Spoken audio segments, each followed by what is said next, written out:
Bonjour YouTube, bienvenue sur la chaîne ChessMe. J'ai un petit peu de retard dans les vidéos, je vais vous présenter aujourd'hui la cinquième ronde que j'ai jouée en Lichess 45-45, donc cette compétition online par équipe, qu'on ne présente plus. C'est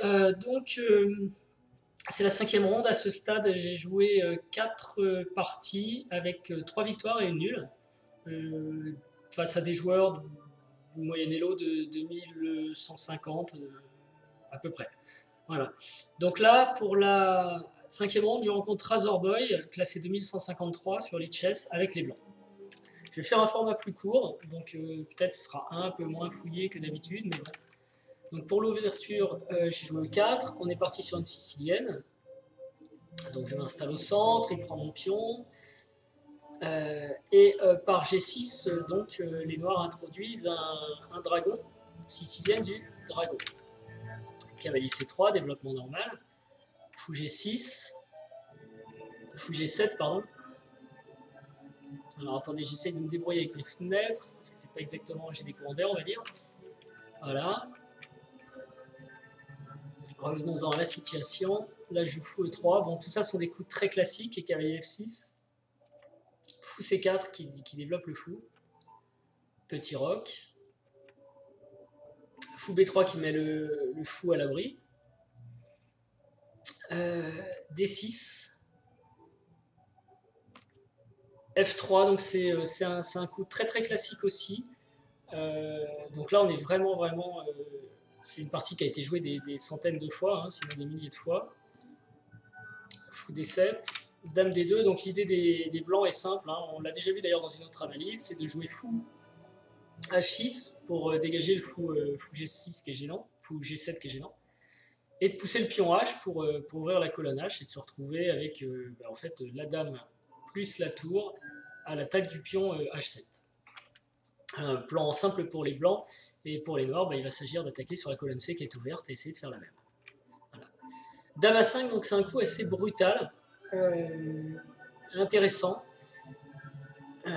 sur lequel il y a en gros deux réponses principales. Il y a petit roc ou H4. Moi je suis mon plan avec H4.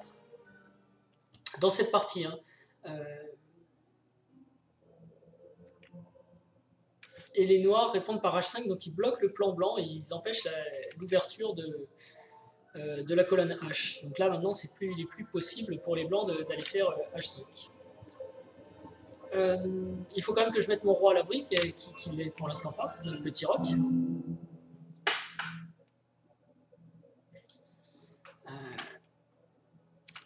À noter ici que si j'avais voulu jouer fou H6 par exemple, ça posait problème, hein, parce que sur fou H6, il y a fou prend H6, dame prend H6, et le cavalier D4 n'est pas défendu, donc les blancs perdent une pièce. Donc grand roc. Et là, mon adversaire joue tour FC8. Donc c'est pas mal sa situation là, parce qu'en fait, il a réussi à ralentir l'attaque blanche grâce à H5. Et il commence à attaquer lui-même, à lancer son plan, quoi. Voilà. Donc ça, c'est la sicilienne dragon, c'est l'attaque yougoslave, hein, une des variantes de l'attaque yougoslave. Et face à ces menaces sur la colonne C, je choisis de déplacer mon roi.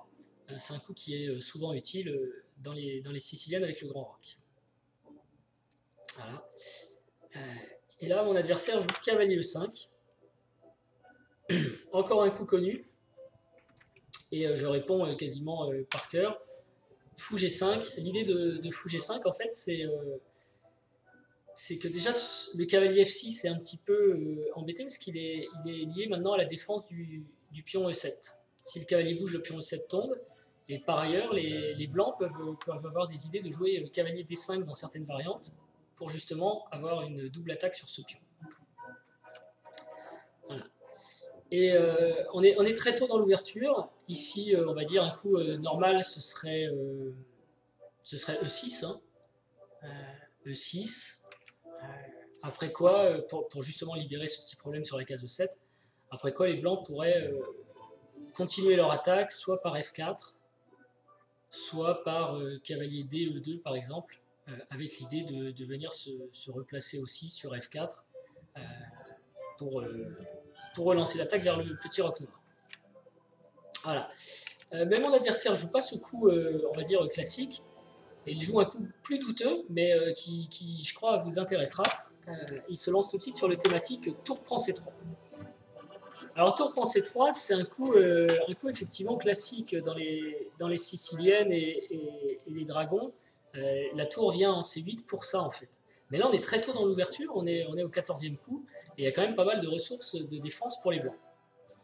La menace immédiate, bon, il n'y en a pas vraiment. L'idée, c'est tout simplement de détruire la structure de pion du roc noir et de profiter ensuite de la puissance du fou sur case noire pour essayer de l'exploiter, soit en récupérant le matériel, soit même en faisant une attaque de mat.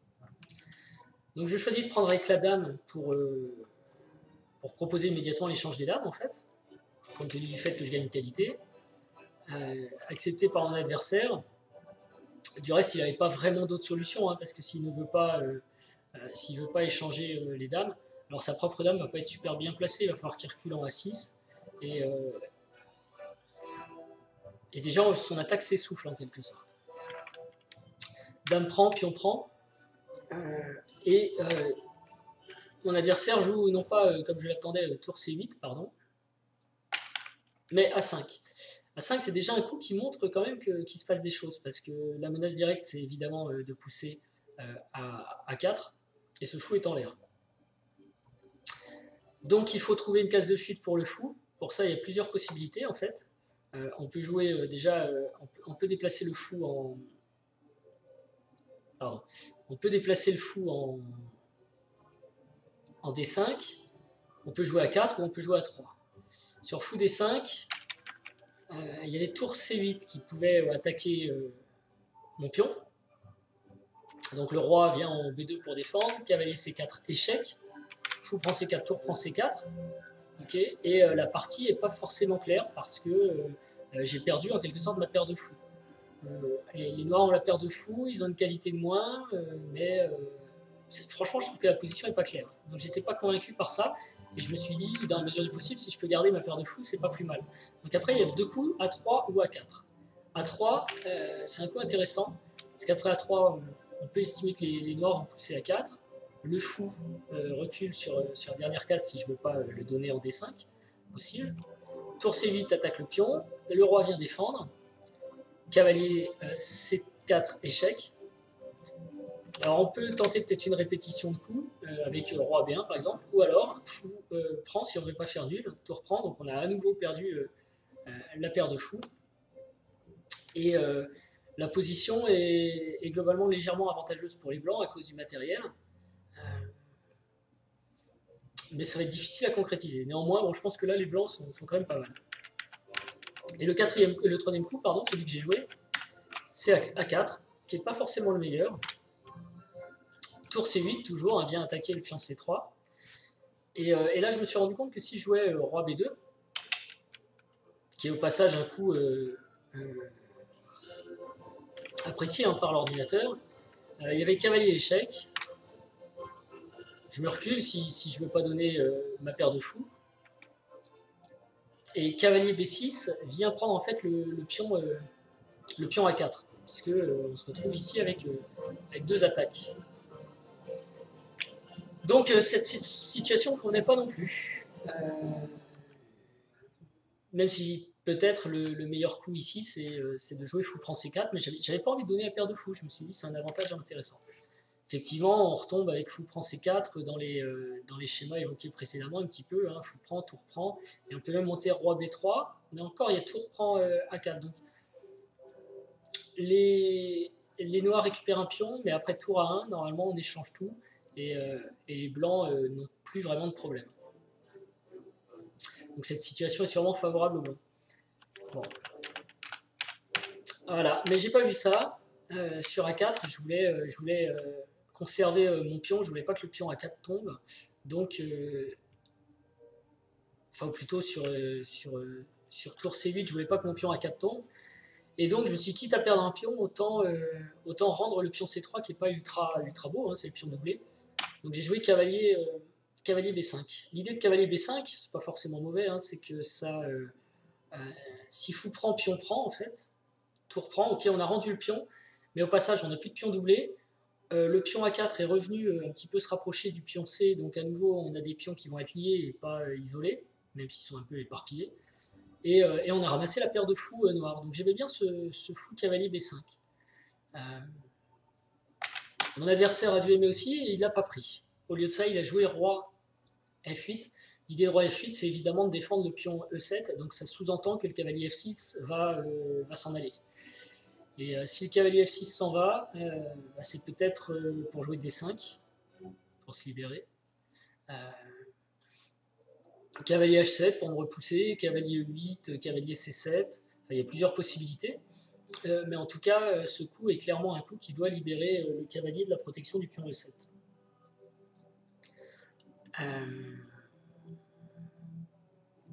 Donc je me suis dit, si le pion n'est plus sous la pression du fou, le fou a plus grand chose à faire ici et je peux le replacer. Et j'ai pensé à fou F4, je ne voyais pas trop où ça menait, et fou E3 que j'ai joué. J'avais aussi, je pouvais jouer fou D2 hein, pour défendre le pion C3, mais ça ne m'intéressait pas trop parce que de toute façon sur fou D2, il y a cavalier C4 qui va venir, qui le menace, et il faudra peut-être donner un des deux fous. Donc j'ai joué fou E3. L'idée de fou E3, c'est évidemment de menacer fou B6. Et là, on a un pion qui pose problème. Et moi, je serais très content. J'ai aussi fou D4 dans une certaine mesure pour défendre le pion C et contrecarrer la grande diagonale du fou G7.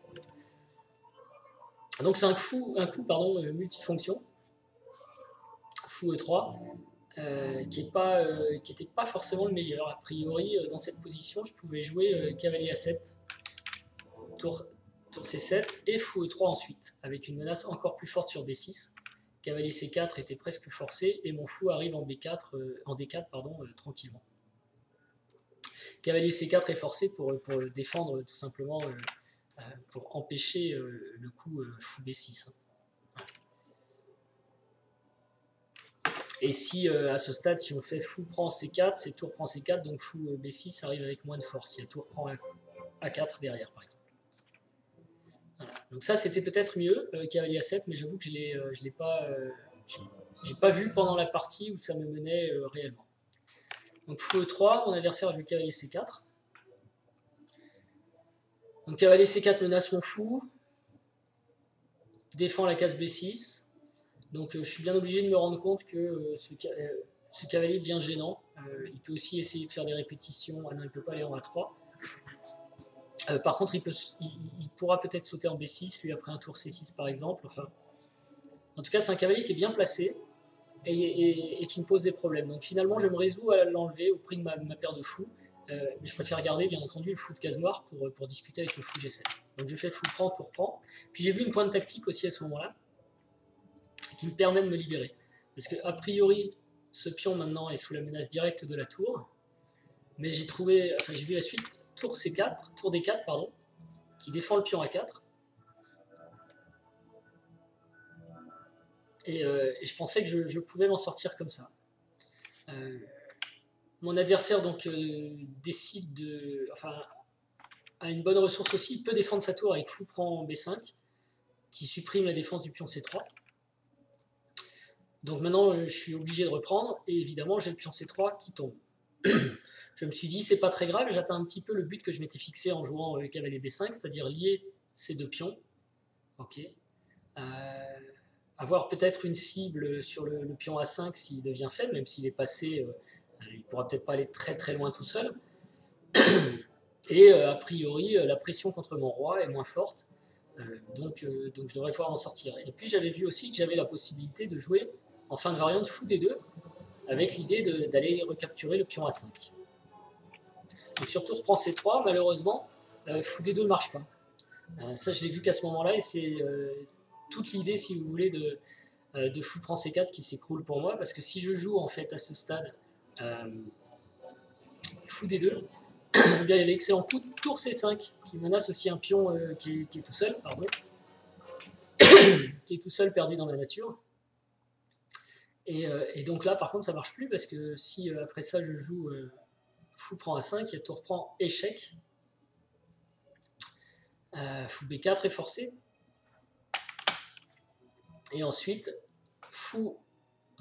cavalier D7 libère le fou, attaque la tour. Donc il faut que ma tour bouge, elle n'a plus qu'une seule case, C4. Après quoi, cavalier B6 ramasse la tour, ou plutôt le fou, puisque la tour est obligée de quitter son poste de défense du fou B4. Donc quand je vois par exemple tour C7, dans ce cas-là, il y a tour prend B4, échec. Donc c'était perdant.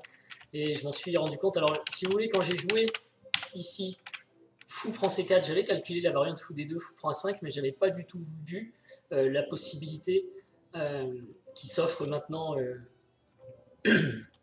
au noir sur fou D2 de jouer tour C5. J'avais pas vu ce coup-là. Tour C5. Donc du coup, j'ai dû changer mes plans, ce qui est jamais bien agréable, et jouer tour...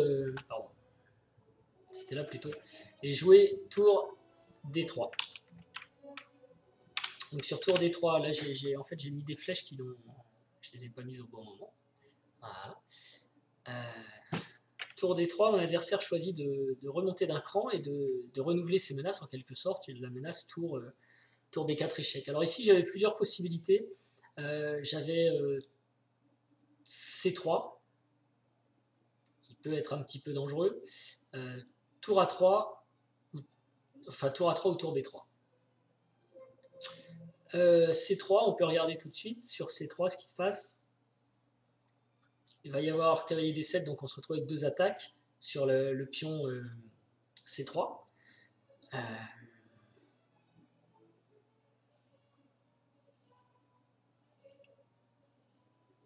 On peut défendre par la tour C1. Donc les blancs ont évidemment abandonné toute velléité d'attaque, on est en défense. Et la position est plutôt équilibrée, mais on se cantonne avec les blancs à une position de défense. L'autre possibilité, c'était tour A3. Tour A3 qui a l'avantage d'attaquer le pion. Et si les noirs défendent le pion avec la tour, par A4, à nouveau on joue C3, mais avec une petite différence par rapport à la variante précédente, c'est que maintenant on a une tour qui est quand même beaucoup plus active en attaque que précédemment. Alors les noirs peuvent peut-être pousser D5, et tour D1, on va commencer à jouer en fait. Est-ce qu'on peut aller attaquer avec des échecs? On peut regarder par exemple repousser la tour, même au prix d'un pion. Ici la tour devrait s'en aller par exemple, et on reprend le pion. Enfin, peut-être pas tout de suite, parce que c'est pas très grave. On peut replacer le roi de sorte à aller prendre ce pion là, et les blancs sont pas mal, là, beaucoup plus actifs que dans la position précédente. Donc je pense que c'est le meilleur coup, tour A3, et j'ai joué tour B3. Tour B3 qui est un peu plus faible, mais à ce stade la position est juste équilibrée en fait. Les noirs ont un peu moins de matériel, mais ils ont une plus belle activité, et la position est équilibrée. Et mon adversaire joue cavalier D7 pour faire en fait entrer en jeu évidemment son merveilleux fou sur la diagonale, la grande diagonale de l'échiquier. La grande diagonale de case noire. Alors, sur cavalier D7, qu'est-ce que j'ai joué? J'ai joué C3, qui ferme la diagonale, et qui semble proposer un sacrifice de pion, mais ça ne me gêne pas en fait. Si mon adversaire joue par exemple tour prend C3, on échange, tour prend C3, fou prend C3, et là le désavantage blanc n'existe plus en fait, puisque le fou est obligé de s'en aller, par exemple B4, tour C8, roi G7 est forcé, et tour C7 va gagner du matériel, parce que toute la 7ème rangée est faible chez les noirs. Donc les noirs peuvent absolument pas prendre avec la tour, et si ils veulent essayer de prendre avec le fou prend C3, alors on a tour C1, c'est l'idée des blancs, avec un clouage très embêtant qui va récupérer un fou pour la pièce, enfin pour le pion, et laisser les blancs avec une position gagnante. Donc c'était quand même tendu, vous voyez. Donc quand j'ai joué C3, mon adversaire n'a pas pris, et au lieu de ça il a joué A4 pour repousser la tour qui défend. C'est plutôt une erreur, un coup simple comme B6 aurait pu être plus solide et maintenir l'équilibre. Donc à ce stade, les blancs peuvent gagner, ce que j'ai pas fait. J'ai joué tour à 3, essayant de continuer à défendre mon pion C3 et proposant une menace sur A4. Mais il y a un petit peu de tactique que j'ai raté ici. Le meilleur coup, c'était tour B4 en fait, mais il n'est pas facile à voir. Hein. Tour B4, parce que en fait, si tour prend, et bien tour C1 profite de la faiblesse en fait de la 8e rangée. Il y a un mat hein, derrière. Je ne sais pas si vous le voyez bien. Par exemple, si tour prend, ici c'est mat. Donc les noirs n'ont pas d'autre choix que d'essayer de rapprocher leur roi. On échange les pièces. Et après l'échange des pièces, évidemment, les blancs ont un avantage matériel qui va être plus facile à exprimer et vont gagner la partie. Faut dire aussi qu'il y avait un petit peu de crise de temps déjà à ce stade. Et donc sur A4, j'ai joué tour A3. Tour B4 gagnait, j'ai joué tour A3 qui ne perd pas, mais la position reste équilibrée en fait. Cette fois, du coup, la tactique se met au service des noirs, ça marche, puisque mon tour C1, mon clouage, n'a plus du tout la même vertu qu'auparavant, à cause évidemment de ce coup. Tour échec intermédiaire qui libère la tour du clouage.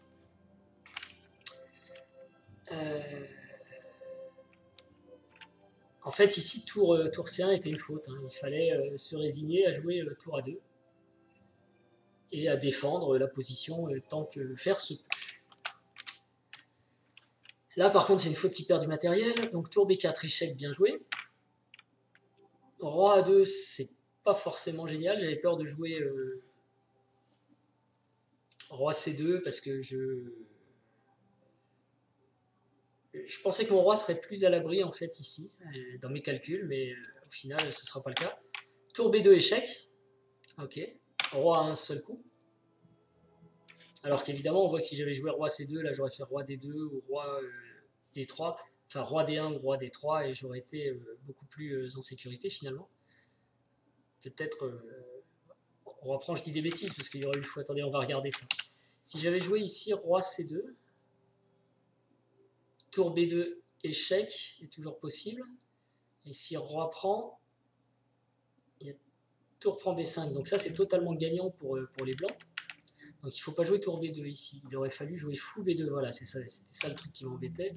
Fou B2 qui ramasse une des deux tours, qui reprend donc la qualité. On peut essayer de se débattre avec un petit échec intermédiaire, qui ne sert pas forcément à grand chose. Et ensuite, donner la tour contre un pion, par exemple. Tour prend A4, tour prend A4, et roi B2. Et ici, la situation est quand même légèrement à l'avantage des noirs, hein, puisqu'ils ont un pion de plus. Donc ce sont des complications intéressantes. Donc pour éviter ça, j'ai joué roi A2 et ici je me disais que si fou B2 en fait ça marchait pas.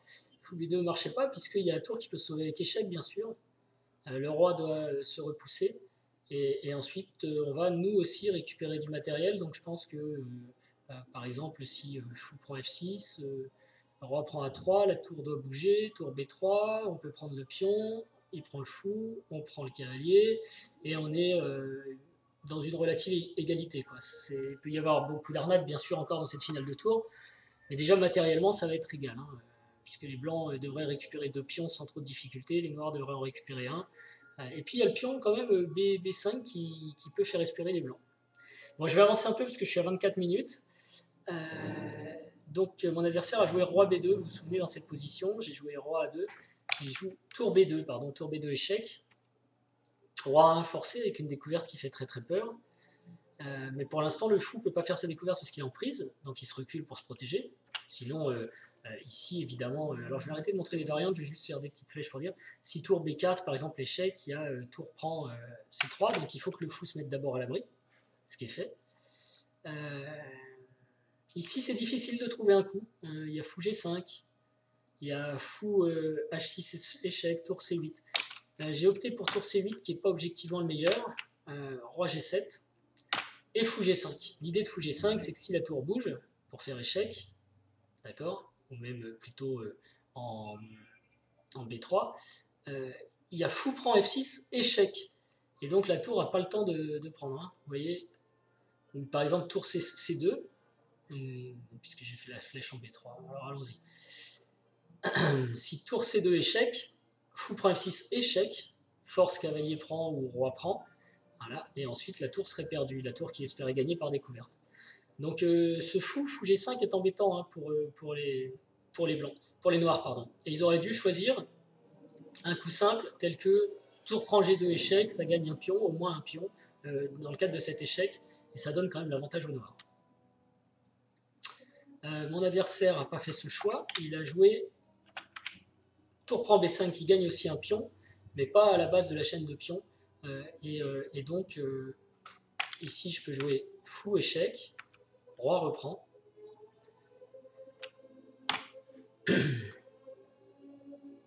Et tour C7 qui vient prendre position sur la 7e rangée, à savoir que ce coup n'est pas forcément génial. J'aurais peut-être pu essayer de prendre le pion ici, mais ça ne marchait pas. Hein. Tour prend, cavalier B6, et on a une fourchette sur les 2 tours. Ça, c'est le genre de coup pas de bol. Donc je joue tour C7. Et cavalier C5 développe le fou, développe le cavalier, pardon, empêche la communication entre les tours, qui va être importante, parce que moi c'est ma seule force, et défend le pion. Donc un super beau cavalier qui vient d'entrer au milieu de l'échiquier et qui va me poser des problèmes. Voilà. J'essaye quand même de lier les tours. Et à partir de là, on rentre dans cette finale compliquée qui est... Alors, je vais encore faire une erreur quand même. Voilà, pion échec, avec l'idée de prendre en fin de variante le pion E7 et de disloquer un peu les pions noirs et puis d'ouvrir des colonnes pour mes tours, puisque j'ai pas de colonne. On reprend, tour prend échec, on revient là. Et j'avais juste pas vérifié dans mes calculs que j'avais un petit pion au fond de l'échiquier qui était perdu. Et ça, c'est pas de bol. Donc là, c'est le pion de trop en quelque sorte. Maintenant, avec 2 pions face à cette armada de pions, je vais perdre la partie. Donc je vous fais grâce du final qui est intéressant, certes, mais ça dure 67 coups. Ici, les noirs, les blancs sont perdus, mais je me défends. On est au... Quel coup on est? Je ne vois même pas. Je ne vois même pas où ça bouge. Voilà. Donc je me défends encore 30 coups dans cette position. Mais bon, au final, je vais perdre. Je peux le montrer d'ailleurs, je défends le pion. J'essaye d'attaquer par tous les moyens, mais je suis très gêné par son cavalier en fait, qui défend tout. Alors j'essaye des petites arnaques évidemment. Là par exemple, il y a tour. Ici j'ai un point faible, donc j'essaye par toutes les façons de l'attaquer. Et là maintenant j'ai un tour prend C5, peut-être dans l'air, mais bon, mon adversaire n'est pas stupide. L'idée de tour prend C5, c'était évidemment pion prend C5, et derrière la tour est en prise. Alors que maintenant, si tour prend C5, c'est pion prend C5 qui défend la tour en même temps. Et donc la tour est plus en prise. Voilà. Bon, c'était les seules arnaques que je pouvais essayer de faire. Je ne peux pas lier les tours dans cette situation, donc j'essaye de jouer contre les points faibles. Et mon adversaire prend son temps, et voilà, un nouveau point faible en H5. Bon, finalement, je ne vous fais pas grâce de la finale, je vous la montre vite fait.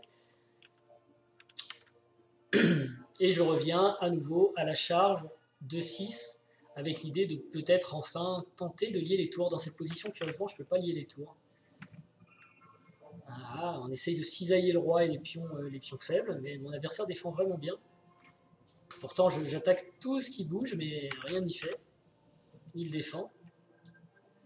Et mon idée, c'est quand même de dire, voilà, si ton cavalier bouge, enfin, je veux dire, avec 2 tours, je peux difficilement attaquer plus de points faibles que je ne le fais ici. Mais ça suffit pas, puisque mon adversaire a de bonnes pièces, et bon, il y a beaucoup de pions quand même, hein, donc je cours un peu après n'importe quoi. Et puis, dès que le roi s'approche, le cavalier peut faire des fourchettes, donc c'est compliqué. Et là c'était un peu le coup de grâce, parce que j'ai compris que, ça y est, mon adversaire se décidait enfin à activer ses 2 pions passés liés, et là, ça va être mission impossible en quelque sorte. Alors, puisque j'arrive à rien, en attaquant ces points faibles, j'essaye de réactiver ma tour pour attaquer derrière les pions et essayer d'en ramasser un possible au passage. H3 qui est un bon coup. parce que là, derrière, on a une tour prend échec qui rentre. Puis on prend, tour échec, roi recule. Et j'ai la possibilité évidemment de ramasser aussi le pion G5 derrière. Échec. Mon roi est repoussé sur la première colonne. Et là, je vais essayer de prendre le pion. Alors, il me le laisse, considérant à juste titre que les pions A et B vont être trop forts. Enfin, mes deux tours se rencontrent, mais il est déjà trop tard. Et en plus, elles ne sont pas sur le bon côté de l'échiquier. Et à nouveau, elles sont coupées par ce joli coup de la partie. Donc la tour essaye de revenir se placer en C. Attaque du point faible. Et finalement, protection de la dernière rangée qui va poser problème si je ne veux pas me faire mater, parce que là, les menaces de mat vont aller vite. Et tentant le tout pour le tout, je prends le pion, enfin, le pion D6 que j'ai tant convoité pendant toute la partie. Mais malheureusement, c'est vraiment trop tard. Échec. Cavalier B4. Tour F5 pour essayer de faire passer la seconde tour derrière. B2, échec et mat. Voilà. Donc une partie sympa, franchement. J'ai été impressionné en fait dans le début de partie par le sacrifice faux, il faut le dire, hein, c'est pas un bon sacrifice, en C3. Alors il est thématique, et on le connaît tous, mais on le rencontre pas toujours. Et là, mon adversaire n'a pas eu peur de le jouer dès le 14e coup, avec en plus à la clé un échange de dames, donc c'est courageux. Un joli coup à 5 qui amène quand même une position tendue pour les blancs. Alors on a vu que j'ai raté plusieurs fois la bonne défense, mais c'est ça aussi quand on est en temps limité, dans une situation tendue, on ne trouve pas toujours les bons coups. Donc j'ai trouvé son sacrifice très pratique en fait, hein, très intéressant d'un point de vue pratique.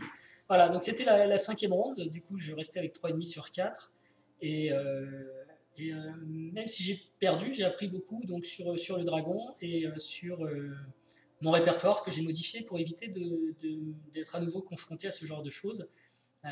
Donc j'ai trouvé une ligne que je suis un peu pressé de jouer pour voir ce qu'elle donne, parce que ça ne correspond pas à ce que j'ai joué jusqu'alors. Voilà. Sur ce, j'espère que ça vous a intéressé. Si c'est le cas, vous pouvez mettre un like, m'encourager à continuer à faire des vidéos. Et je vous dis à très bientôt. Je vais en passer 2-3 là parce que j'ai vraiment du retard et je profite du week-end pour passer les vidéos. Je vous dis bonne journée et à bientôt. Merci.